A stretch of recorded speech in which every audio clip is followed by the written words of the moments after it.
Hello friends, ഇന്ന് ഞാനിവിടെ ഉണ്ടാക്കുന്നത് ഒരു കൊത്തമല്ലി ഇല കൊണ്ട് ഒരു ചട്നിയാണ്.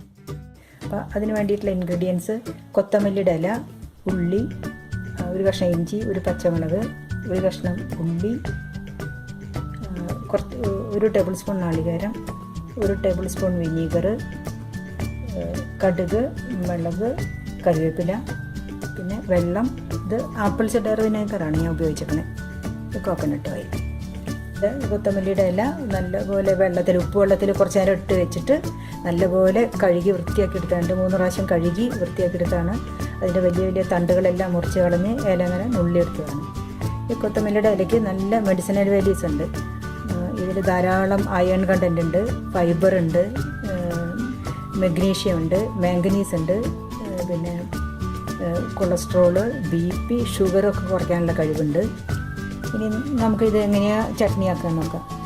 ആദ്യമായിട്ട് നാളികേരം, ഒരു ടേബിൾ സ്പൂൺ നാളികേരമാണ് എടുത്തത്.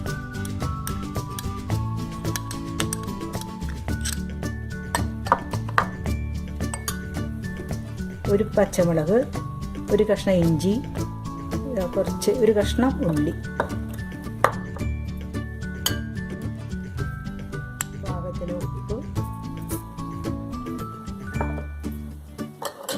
ഇതൊന്ന് അരച്ചിട്ട് അതിന് ശേഷം നമുക്ക് ഈ ഇല അതിലും കൂടെ മിക്സ് ചെയ്തിട്ട് ഈ വിനീഗർ ഒരു ടീസ്പൂൺ ഒഴിച്ചിട്ടാണ് അരയ്ക്കണത്. ഈ വിനീഗർ ഒഴിക്കുന്നത് ഈ ഇലയുടെ കളറ് ചേഞ്ച് ചെയ്യാതിരിക്കാനാണ്. അപ്പോൾ അത് ഗ്രീൻ കളറിൽ തന്നെ ഇരിക്കും വിനീഗർ ഒഴിച്ചാൽ. അപ്പോൾ ഒരു ടീസ്പൂൺ വിനീഗർ ഒഴിച്ചാൽ മതി. ഒരു ബഞ്ച് ഇതാണ് കൊറിയാണ്ടർ ലീവ്സിൻ്റെ ഒരു ബഞ്ചാണ്. അതിൻ്റെ ഇലയാണ് നുള്ളി എടുത്തിട്ടുള്ളത്. കൊത്തമല്ലി ചട്നി എങ്ങനെയാണ് അരച്ചെടുക്കുക? കുറച്ച് വെള്ളം ഒഴിക്കണം. ഒരു സ്പൂണ് വിനീഗർ ഒഴിച്ചാണ് അരച്ചത്. കാരണം അതിൻ്റെ ഗ്രീൻ കളർ അതുപോലെ തന്നെ ഫ്രഷ് ആയിട്ട് നിൽക്കും. ഇനി നമുക്ക് ഇതിനെ ഗാർണിഷ് ചെയ്യാം. നമുക്ക് ഗാർണിഷ് ചെയ്യാൻ വേണ്ടിയിട്ട് ഒരു ചെറിയ പാൻ വെച്ചിട്ടുണ്ട്. ഇതിലേക്ക് ഒരു സ്പൂൺ ഒലീവ് ഓയിൽ ഒഴിച്ചിട്ടുണ്ട്.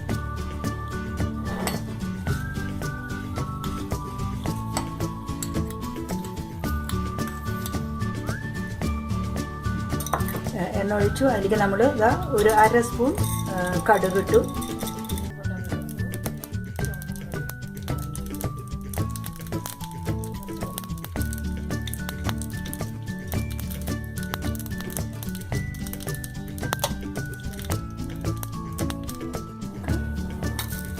ഗാർണിഷ് ചെയ്തിരിക്കുക. അപ്പോൾ ഈ കൊത്തമല്ലി ചട്നി റെഡി ആയിട്ടുണ്ട്. നല്ല ടേസ്റ്റിയാണ്. നല്ലോണം മെഡിസിനൽ വാല്യൂസ് ഒക്കെ ഉള്ളതാണ്. അപ്പോൾ എല്ലാവരും ഉണ്ടാക്കണം, കഴിക്കണം. ഇത് ദോശയുടെ കൂടെ, ഇഡ്ലിയുടെ കൂടെ, ഈവൻ ചപ്പാത്തിയുടെ കൂടെ കഴിക്കാൻ നല്ല ടേസ്റ്റിയാണ്. ഡയബറ്റിക് പേഷ്യൻസിന് വളരെ നല്ലതാണ്. പിന്നെ നിങ്ങളുടെ ഫ്രണ്ട്സായിട്ട് ഷെയർ ചെയ്യണം.